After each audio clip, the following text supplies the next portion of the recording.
Assalamualaikum warahmatullahi wabarakatuh. Perkenalkan, kami dari kelompok keempat. Kami di sini akan mempresentasikan hasil diskusi kami dengan tema pengembangan kreativitas melalui barang bekas dan implementasinya dalam pembelajaran. Sebelumnya, izinkan saya untuk berterima kasih kepada Bunda Dr. Hibana, SAG MAG, selaku dosen pengampu mata kuliah model pembelajaran, pengembangan kreativitas, dan permainan edukatif anak usia dini. Sebelumnya, saya akan memperkenalkan diri dulu. Nama saya adalah Elvara Hajar Sujani dengan nomor induk mahasiswa 2020-403-2016. Dan teman saya adalah Hanifah Yuswati dengan nomor induk mahasiswa 2020-403-2002. Yang pertama adalah kreativitas. Kreativitas dalam bahasa Inggris disebut juga dengan creativity. Artinya adalah daya cipta, atau dalam bahasa Arab disebut dengan kholaqo, yang artinya menjadikan atau membuat. Kreativitas dapat diartikan dengan dorongan untuk berbuat kreatif. Dorongan tersebut dapat berasal dari dalam diri atau juga dari luar. Dorongan dari dalam diri disebut juga dengan motivasi, sebuah keinginan untuk melakukan suatu hal. Sedangkan dorongan dari luar itu adalah dorongan yang berasal dari lingkungan-lingkungan sekitar. Kreativitas merupakan kemampuan seseorang untuk memikirkan suatu melalui cara yang berbeda, cara yang baru, dan cara yang unik. Cara yang tidak sama dengan cara sebelum-sebelumnya.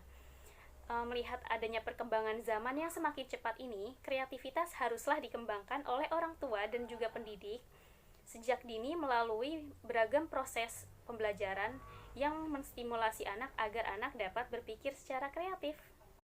Ya, yang selanjutnya yaitu ada faktor yang mempengaruhi kreativitas anak. Yang pertama yaitu ada waktu. Yang kedua yaitu ada lingkungan yang kondusif. Yang ketiga yaitu ada dorongan dan stimulasi. Yang keempat yaitu ada sarana. Yang kelima yaitu ada hubungan dengan anak agar mendapatkan pengalaman.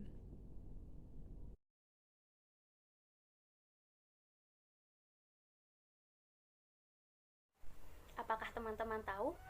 Meskipun kreativitas dan tingkat intelijensi tidak memiliki hubungan yang mutlak, namun dapat dipastikan jika seseorang tersebut memiliki tingkat intelijensi yang tinggi, belum tentu loh dia itu memiliki kreativitas yang tinggi juga.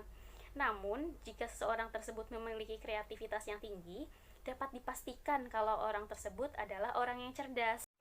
Bagaimana ya cara orang tua dan guru untuk menstimulasi anak agar dapat berpikir kreatif, namun dengan cara yang tidak monoton? Sebelum masuk ke pembahasan tersebut, kita harus mengetahui 6 aspek yang harus diperhatikan agar anak dapat bermain secara maksimal.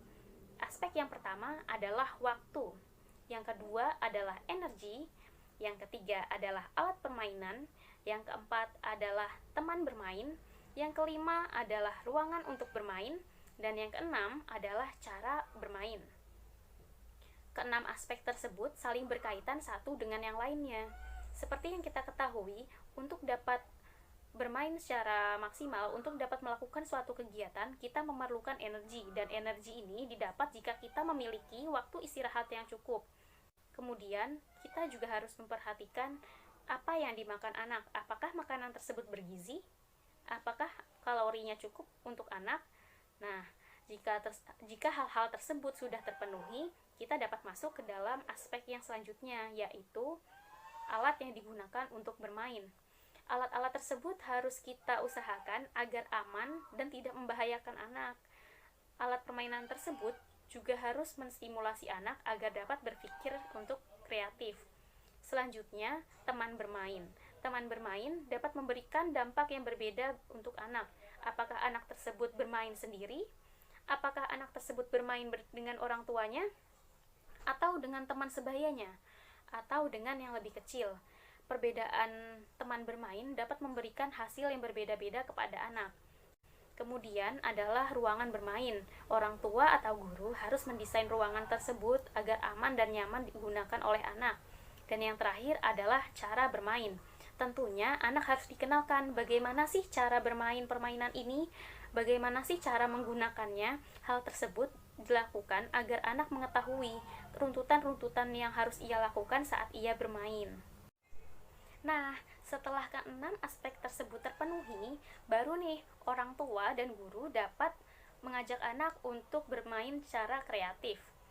Bagaimana cara untuk mengembangkan kreativitas anak dengan cara yang menyenangkan?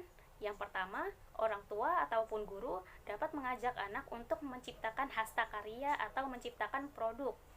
Orang tua dan guru membimbing anak untuk merealisasikan apa yang ada di pikiran anak. Anak dapat berkarya sesuai dengan kreativitasnya. Yang kedua adalah pengembangan kreativitas melalui imajinasi. Dengan imajinasi ini, anak dapat berpura-pura atau bermain drama menjadi seseorang atau menjadi suatu tokoh tertentu. Misalnya, anak menjadi dokter, menjadi guru, atau menjadi masinis. Nah, dari peran-peran ini, anak dapat berdialog sehingga tidak hanya kreativitas yang dikembangkan, tapi juga kemampuan berbahasa anak. Kemudian, saat menggunakan barang-barang yang sederhana di sekitar rumah, anak juga dapat berimajinasi, seperti anak memainkan sapu dan menaikinya, namun anak membayangkan, anak berimajinasi kalau itu adalah sepeda motor atau kereta api. Selanjutnya, orang tua dapat mengajak anak untuk bereksplorasi. Apa sih eksplorasi itu? Eksplorasi adalah kegiatan menjelajah lingkungan yang ada di sekitar anak. Orang tua dapat mengajak anak untuk berkeliling daerah sekitar rumahnya atau daerah sekolah. Dengan eksplorasi tersebut, anak dapat bertanya-tanya, anak menjadi lebih ingin tahu tentang apa yang ada di lingkungannya, sehingga orang tua dapat menjelaskan kepada anak, dan hal tersebut dapat mengembangkan kreativitas anak, serta menambah pengalaman dan kesempatan belajar anak. Selanjutnya adalah pengembangan kreativitas melalui kegiatan eksperimen. Kegiatan eksperimen ini bisa loh kita masukkan dalam rutinitas harian, seperti misalnya saat orang tua memasak di rumah. Orang tua dapat mengajak anak untuk berdiskusi, kenapa ya kok wortel ketika dimasukkan ke dalam air mendidih di atas kompor, kok bisa sih dia jadi matang? Nah, hal-hal yang seperti itu dapat menstimulasi anak untuk berpikir secara kreatif. Orang tua dapat mengajak anak, namun tetap memperhatikan keamanan dan aspek-aspek perkembangan anak. Orang tua dapat mengajak anak untuk memotong wortel dan memasukkannya ke dalam panci secara perlahan, sehingga anak memiliki kesempatan untuk berinteraksi langsung dengan lingkungannya. Selanjutnya adalah pengembangan kreativitas melalui proyek. Metode proyek digunakan untuk mendalami suatu topik yang diminati oleh anak. Selanjutnya ada pengembangan kreativitas melalui musik ataupun seni. Musik dapat mengembangkan kepekaan rasa, emosi, serta melatih anak untuk mengekspresikan apa yang dia rasakan. Orang tua dapat mengajak anak untuk bermain alat musik sederhana seperti organ atau suling. Selanjutnya adalah pengembangan kreativitas melalui bahasa.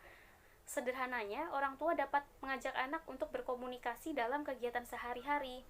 Orang tua dapat melakukannya tidak hanya dengan dialog saja, namun juga dapat dengan tulisan, isyarat, lukisan, ataupun mimik wajah. Berikut adalah kegiatan yang dapat dilakukan untuk mengembangkan kreativitas bersama anak. Yang pertama adalah hasta karya, membuat kolase dari bekas rautan pensil. Yang kedua adalah imajinasi. Anak dapat bermain peran menjadi peran-peran tertentu, misalnya menjadi astronot atau menjadi pilot. Yang ketiga adalah eksplorasi. Orang tua ataupun guru dapat mengajak anak untuk berkeliling di sekitarnya, kemudian mengenalkan berbagai jenis tanaman yang ada di sekitarnya. Setelah itu, orang tua ataupun guru dapat mengajak anak untuk membuat pot dari botol bekas dan menanam tanaman di dalamnya. Yang keempat adalah eksperimen. Anak dapat bermain dengan mencampurkan air dan minyak dalam satu gelas. Yang kelima adalah proyek. Anak dapat menanam pohon bersama teman-temannya menggunakan barang-barang bekas yang ada di sekitarnya. Yang keenam adalah seni. Orang tua dan anak dapat membuat marakas sederhana yang terbuat dari botol bekas dan yang diisi dengan bebatuan. Dan yang terakhir, ketujuh adalah bahasa. Orang tua dan anak dapat membuat bendera yang bertuliskan nama anak, atau orang tua juga dapat membuat buku yang terbuat dari kain yang sudah tidak terpakai. Penerapan pembelajaran menggunakan barang-barang bekas tidak hanya menstimulasi kreativitas anak didik, namun juga dapat menstimulasi kreativitas guru, karena guru dituntut untuk dapat menciptakan alat permainan edukatif yang dapat mengembangkan kreativitas anak dengan memaksimalkan alat-alat yang ada di sekitarnya. Dalam pemanfaatannya, orang tua dan guru harus memastikan alat-alat tersebut sudah aman untuk anak. Barang bekas yang digunakan haruslah bersih, tidak membahayakan anak, tidak tajam, tidak berserat, tidak memiliki bulu halus yang membuat gatal, serta ukurannya harus disesuaikan dengan ukuran anak, tidak terlalu besar ataupun tidak terlalu kecil. Banyak sekali loh barang-barang yang ada di sekitar kita yang dapat kita gunakan untuk mengembangkan kreativitas anak, seperti kardus, kantong kresek bekas, botol plastik yang sudah tidak terpakai, atau kayu dan bambu yang sudah tidak terpakai, stik es krim, atau juga baju yang sudah usang. Barang-barang tersebut dapat kita recycle menjadi alat permainan yang menyenangkan untuk anak. Alat dan bahan yang digunakan untuk membuat puzzle adalah kertas cover, penggaris, gunting, lem pastol, stik es krim, dan cutter. Cara memainkan puzzle ini tidak jauh berbeda dengan puzzle-puzzle pada umumnya.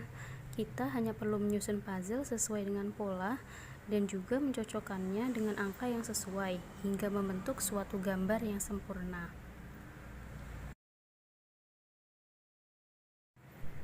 Bagaimana? Mudah bukan? Ya, yang terakhir yaitu ada kesimpulan. Kegiatan pemanfaatan barang bekas bisa meningkatkan kreativitas anak, yaitu dengan cara membuat media pembelajaran yang kreatif dan inovatif. Contohnya yaitu membuat puzzle dari bekas cover buku tulis.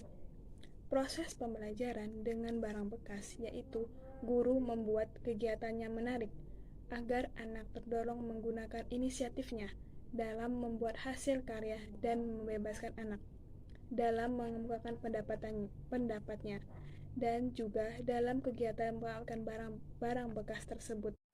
Sekian presentasi dari kami. Atas segala kurang dan lebihnya kami mohon maaf. Kami tunggu segala kritik dan saran yang membangun di kolom komen. Akhirul kalam, wabillahi taufiq wal hidayah. Wassalamualaikum warahmatullahi wabarakatuh.